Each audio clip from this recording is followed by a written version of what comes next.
Hello students, आज हम सीखेंगे रियल नंबर का पार्ट 2 जिसमें हम बोर्ड एग्जामिनेशन में कुछ इंपॉर्टेंट क्वेश्चंस आए हैं सो कंप्लीट करेंगे। तो रियल नंबर चैप्टर हमारा पूरी तरीके से कंप्लीट हो जाएगा। फर्स्ट पार्ट अगर आपने नहीं देखा तो आपने जाके देखें, मैंने वहां भी कुछ इंपॉर्टेंट क्वेश्चन करवाए हैं। पार्ट 2 में मैंने पहले जैसे 2 क्वेश्चंस यहाँ पे लिखे हैं जो बोर्ड एग्जाम्स में आए हैं और इसी पैटर्न के फिर क्वेश्चंस बोर्ड एग्जाम्स में अक्सर अलग अलग सेट्स में दिखाई दिए। ठीक है, तो पहले हम इन दोनों क्वेश्चंस को देख लेते हैं जो रियल नंबर का हम कर रहे हैं। ठीक है, क्वेश्चन नंबर 1 यहाँ पे दिया है, find the greatest number which divides 85 and 72 living the reminder 1 and 2। अब इसका क्या मतलब है इस क्वेश्चन का कि एक ऐसा ग्रेटेस्ट, देखिए ग्रेटेस्ट यहाँ पे सबसे इंपॉर्टेंट वर्ड हो गया, एक ऐसा ग्रेटेस्ट नंबर हमको फाइंड करना है जो डिवाइड देता है, विच डिवाइड, जो किसको डिवाइड देगा, 85 को भी डिवाइड दे सकता है और 72 को भी डिवाइड दे सकता है। लेकिन आपको ये बात ध्यान रखनी है कि जब हम 85 को डिवाइड देते हैं तो रिमाइंडर हमारा 1 आता है और जब हम 72 को डिवाइड देते हैं तो रिमाइंडर हमारा 2 आता है। अब इसका क्या लॉजिक है, मैं एक छोटे से एग्जांपल से बताता हूं आपको। मान लीजिए कि मैं 72 को 5 से डिवाइड देता हूं, तो अगर मैं 5 से डिवाइड दूंगा उसको, तो मुझे 72 को अगर मैं 5 से डिवाइड, एग्जांपल में समझा रहा हूं, तो 5 से 14 टाइम में जाएगा 70 और रिमाइंडर क्या आया 2। ऐसा इसका मतलब है। इसका मतलब ये नहीं है कि 5 से डिवाइड देना है, पर मैं समझा रहा हूं कि कोई नंबर रहा होगा जिससे हमने जब डिवाइड दिया 72 को तो रिमाइंडर क्या आ गया हमारे पास, 2 रिमाइंडर आ गया, है ना। उसी तरीके से हमारे पास रिमाइंडर यहाँ पे क्या आया, 85 के केस में 1 आया। तो जब भी ऐसा क्वेश्चन आता है तो उस क्वेश्चन का फंडामेंटल सॉल्यूशन ये होता है कि सबसे पहले आप रिमाइंडर को माइनस, तो देखिए यहाँ पर जो 85 है उसका रिमाइंडर है 1, 72 का रिमाइंडर 2 है। तो सबसे पहला जो इसका लॉजिक होता है कि आप रिमाइंडर को माइनस कर दो, है ना। रिमाइंडर को कैसे माइनस करेंगे, 85 है, इसमें से आपने रिमाइंडर को माइनस किया 1, तो ये बना 84। और सिमिलरली अगर आपने 72 में से 2 माइनस किया तो ये बना 70। तो जब आप रिमाइंडर को हटा देते हैं, एक्चुअली जैसे ये 85 में से 1 हटा दिया 84 बना, और 72 में से 2 हटा दिया तो ये 70 बन गया। तो रिमाइंडर हटाने के बाद ये नंबर कंप्लीटली डिविजिबल हो जाता है ना। क्योंकि हमें ग्रेटेस्ट चाहिए, डिवाइड चाहिए, तो डेफिनेटली आप रिमाइंडर को माइनस करके इन दोनों नंबर का क्या कर लें, HCF, इन दोनों का आप क्या कर लें, HCF। तो इन दोनों का HCF निकालने के बहुत सारे तरीके हैं, आप जैसा आपको तरीका समझ आता है वैसे निकालें। बाकी हमको बुक में प्राइम फैक्टराइजेशन से करना है तो मैं वही करूंगा। 2 से हम देंगे इसको, तो ये हो जाएगा 42, 2, 21, 3, 7, 7, 1। ठीक है, सिमिलरली यहाँ पे 70 के लिए हम करेंगे, 70 विल बी 2 और 35, 5, 7 और 7, 1। तो इसका HCF कैसे निकालेंगे, सबसे पहले हम लिख लेते हैं इनको, 84 इक्वल्स टू, यहाँ है 2 की पावर 2, 3 की पावर 1, 7 की पावर 1। ठीक है, 70 इक्वल्स टू 2 इंटू 5 इंटू 7।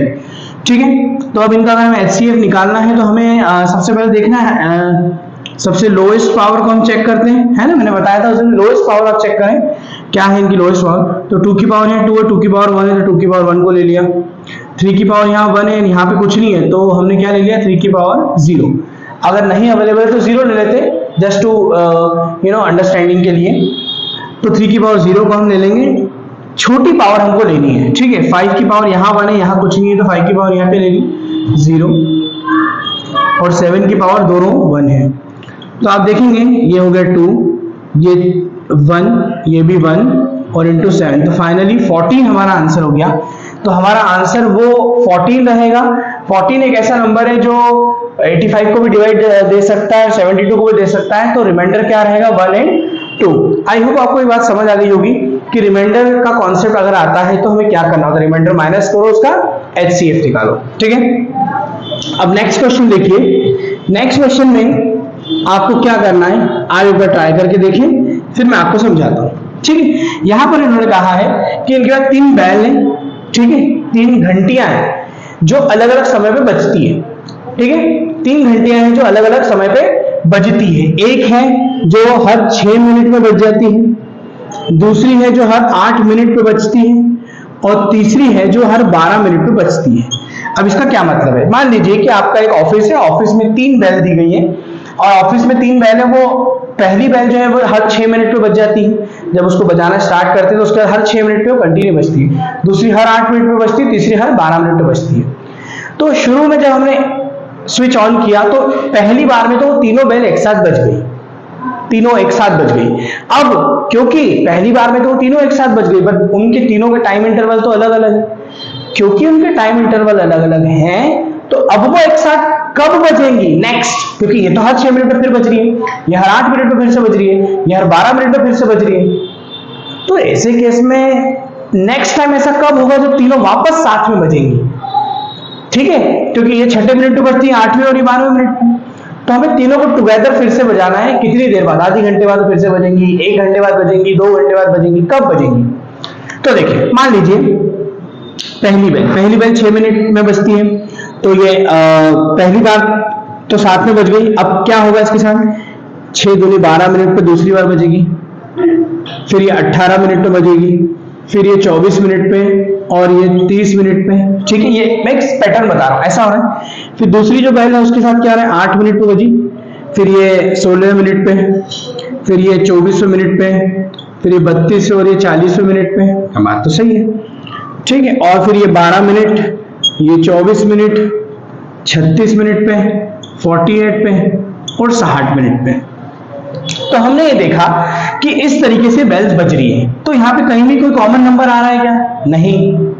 तो अब हमें ये देखना पड़ेगा कि कौन सा वो कॉमन टाइम आएगा जब वो तीनों एक साथ फिर से बजने लगेंगी, ठीक है। तो अगर हम यहाँ देखें तो मैं एक्चुअली मल्टीपल्स को चूज कर रहा हूं, मैं टेबल बना रहा हूं, 6, 12, 18, 24, 30, 36, 42 एंड सो ऑन, चलता रहेगा कहीं ना कहीं, फिर इसका भी चलता रहेगा और इसका भी चलता रहेगा। तो कोई ना कोई तो एक डिजिट ऐसी आएगी आगे जहां पे तीनों में कॉमन हो, और इसी पैटर्न को आप क्या बोलते हैं? LCM, lowest common multiple.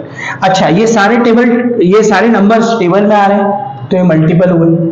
हम एक कॉमन नंबर चाहते हैं तो हमें डेफिनेटली कॉमन मल्टीपल भी मिलेगा, और सबसे नियरेस्ट नंबर चाह रहे हैं तो लोएस्ट भी चाहते हैं। तो दैट्स व्हाई इस टाइप के क्वेश्चंस में आपको LCM निकालना पड़ता है। ये मैंने एक्सप्लेनेशन आपको दिया है ताकि आपको समझ आए। मैं पहली बार में बता सकता था कि ठीक है आप LCM निकालें, but what is the reason to find out the LCM only, HCF क्यों नहीं, है ना। तो ये वो रीजन मैंने आपको बताया कि जरूरी नहीं है एग्जाम में ये बेल वाला क्वेश्चन आए, हो सकता है दूसरा कोई क्वेश्चन आए, पर पैटर्न तो आप आइडेंटिफाई कर सकते हैं कि इस पैटर्न के क्वेश्चन में आपको LCM निकालना होता है या HCF निकालना होता है, ठीक है। तो यहाँ पे हम क्या करेंगे? 6, 8 और 12 का वो कॉमन LCM मतलब मल्टीपल निकाल लेंगे। तो इनका LCM कैसे निकालेंगे अब मैं आपको ध्यान से बता, देखिए, है ना, ये मैंने एक पैटर्न समझाने के लिए बताया था। तो LCM तरीका क्या होता है निकालने का? सबसे पहले प्राइम फैक्टराइजेशन करेंगे। 6 का प्राइम फैक्टराइजेशन क्या होगा? 2, 3, 8 का क्या होगा? 2, 4, 2, फिर 12 का क्या होगा? 2, 6, 2, ठीक है। अब इनका हम कैसे लिखेंगे? देखिए, 2 into 3, फिर इसका लिखेंगे 8 का 2 की पावर 3, और फिर 12 का लिखेंगे हम यहाँ पर 2 की पावर 2 into 3 की पावर 1। तो मैंने बताया पहले भी, आप क्या किया करना है आपको, जो नंबर अवेलेबल नहीं उसकी पावर 0 ले लो। जैसे यहाँ पे 2, 3 अवेलेबल है ही नहीं तो 3 की पावर हमने क्या ले ली? 0, ठीक है। अब LCM निकालने का तरीका क्या होता है? हाईएस्ट पावर को चेक करो, हाईएस्ट पावर को चेक करो। तो देखिए यहाँ पे 2 की पावर 3 सबसे हाईएस्ट है इन सब में, ठीक है। तो 2 की पावर 3 को ले लिया हमने, ठीक है। तो 2 की पावर 3 को हमने ले लिया, ठीक। फिर यहाँ पे हमारे पास क्या अवेलेबल है? 3 की पावर 1, हाईएस्ट तो यही है ना, 0 और 1 में बड़ा कौन है? 1, तो 3 की पावर 1 को ले लिया। हमेशा हाईएस्ट पावर चेक कर लो, तो सब में कॉमन, ठीक है। तो 2 की पावर 3 होता है 8, 8 3 जा 24, मतलब 24 मिनट के बाद एग्जैक्टली ये वापस से क्या होंगी? एक साथ बजेंगी। और सही भी है, 6 की टेबल में भी 24 आता है, 8 की टेबल में भी 24 आता है, और 12 की टेबल में भी 24 आता है, ठीक है।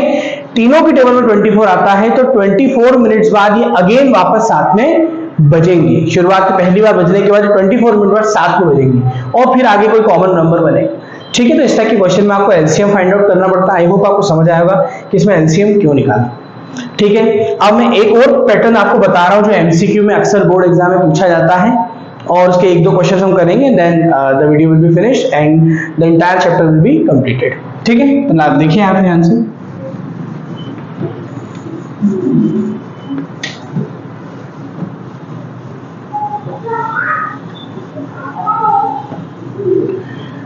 अब देखिए, कई बार आपको क्वेश्चन एग्जाम में आता है कि if p is equals to x to the power 3 y to the power 2, p कोई इंटीजर है, कोई नंबर हो सकता है, और q is equal to x to the power 2 y to the power 3, ऐसा है ना। यहाँ पे नंबर्स दिए नहीं, x y में सारा गेम चल रहा है। अब आपको एग्जामिनर पूछ सकता है कि एलसीएम निकालें आप p एंड q का, p एंड q का एलसीएम निकालें या इसका HCF निकालें, है ना। तो ऐसे क्वेश्चन को कैसे किया जाए, तो देखिए ध्यान से। एलसीएम अगर है तो एलसीएम मतलब क्या होता है, एल मतलब लोएस्ट, तो इसका अपोजिट क्या हुआ, हाईएस्ट। तो हमेशा आपको ध्यान रखना है एलसीएम में हाईएस्ट पावर देखते हैं और एचसीएफ में लोएस्ट पावर को हम देखते हैं। कैसे, ध्यान से देखना। एलसीएम निकालना है तो इसमें सबसे बड़ी पावर क्या है, देखिए x की पावर 3 है, 2 है, 3 और 2 में बड़ा कौन है, x की पावर 3 बड़ा है, ठीक है। और यहाँ पे y की पावर 3 बड़ा है दोनों में, ये आपका एलसीएम निकल गया। सिमिलरली आपके पास एचसीएफ यहाँ निकालना है आपको, तो आप कैसे निकालेंगे, छोटी पावर देखेंगे आप। छोटी पावर क्या है, यहाँ पे x की पावर 2 है और यहाँ पे y की पावर 2 है, ये निकाल दिया आपका एलसीएम और एचसीएफ। हो सकता है एग्जामिनर आपसे पूछ ले कि एलसीएम और एचसीएफ को डिवाइड देके बताएं कि आंसर क्या आ रहा है। हो सकता है ये एमसीक्यू पूछ ले, अक्सर पूछ ले, तो आप इन दोनों को डिवाइड दे देना। क्या होगा इनका डिवीजन, 2 से 2 कैंसिल, 2 से 2, तो क्या बच गया, x इंटू वाई। तो आई होप आपको समझ आया होगा ये पैटर्न कैसा है, ये क्या मैंने किया यहाँ पर। एलसीएम एचसीएफ का एमसीक्यू लगभग 4 साल से हर साल आ रहा है, बदल देते मतलब 3 की पावर 2, 4 कुछ, पर पैटर्न यही बनता है। ठीक है, अब एक क्वेश्चन मैं आपको देके जा रहा हूं जो बोर्ड में आया है। देखिए ये बुक में मेरे पास है, 2024 में ये एमसीक्यू आया, तो आप मुझे करके बताना ये और कमेंट में आंसर इसका बताना कि क्या इसका आंसर होगा। ठीक है, तो ये 2024 का क्वेश्चन एक एमसीक्यू है और आप देखें कि ये क्वेश्चन क्या है। इसमें यहाँ दिया है p is equals to 18a square b to the power 4 और q की वैल्यू है 20a क्यूब b स्क्वायर, है ना। इसमें ऑप्शंस क्या है मैं बता दूं, ऑप्शंस आपके पास है 2a स्क्वायर b स्क्वायर, ठीक है। एक ऑप्शन है आपका 180a square b square, third option है आपके पास 12a स्क्वायर b स्क्वायर और फोर्थ ऑप्शन आपको दिया है 180 a to the power 3 b to the power 4। I think ये ऑप्शन है। So this is for you, try this question and after this ये दोनों वीडियोस जो हैं इसके बाद आपको रियल नंबर में कुछ खास पढ़ने की जरूरत नहीं है। अभी कुछ अपडेटेड क्वेश्चंस आएंगे तो रियल नंबर के और मैं वीडियोस लाऊंगा, पर फंडामेंटल लेवल पे आप बिल्कुल तैयार हैं कि आप इस एग्जाम में, बोर्ड एग्जाम में इन दो वीडियोस से काफी हद तक इस पूरे चैप्टर को अटेम्प्ट कर पाएंगे। मैंने बहुत सिलेक्टेड क्वेश्चन कराए and thank you for watching. Do subscribe the channel so that you can get more and more videos. अब हम नेक्स्ट मिलेंगे पॉलिनोमियल्स के लिए। थैंक्स।